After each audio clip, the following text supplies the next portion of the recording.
yesterday in the breakout session I was in, I heard Congressman Joe Barton and Congressman Waxman agree to meet every week from now on, the way Mr. Grassley and Mr. Baucus are meeting in the Senate on a weekly basis, to actually cross party lines and talk about commonalities.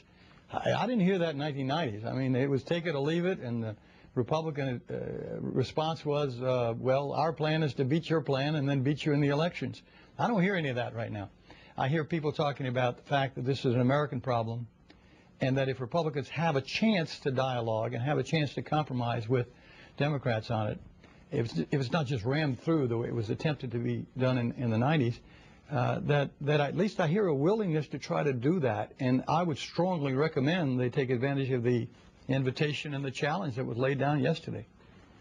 Congressman, I want to mention Joe Barton, who you just brought up as the ranking Republican on the Energy and Commerce Committee, being cooperative. I want to read you a comment he made yesterday at the Health Care Summit. He said, "Not all of the Democrats' ideas are objectionable, just nearly all." That doesn't sound like he's planning on doing any sort of the cooperation that you're talking about now. That sounds a little bit more like the rhetoric from the 1990s. Well, you got to... This early in the process. Well, you got to hear all of his statement. I was in the room with him when he said he agreed with the president's principles.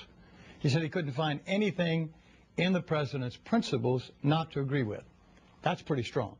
He also said that he was willing on a regular basis to meet with Congressman Waxman, his chairman, to talk about what differences do exist between Republicans and Democrats. And they're primarily around that central issue. Do you have a separate government plan competes with the private plans? Or do you have a single payer system? That's a big area of disagreement. The other areas are going to be, do you have mandates? How do you pay for it? Those are going to be difficult areas for all of us to work through as a country.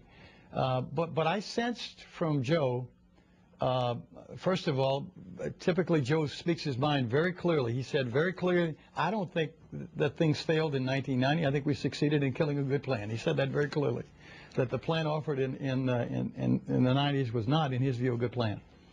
He also said, I agree with the president's principles, and if you're willing to talk with me, I'm ready. That's pretty encouraging.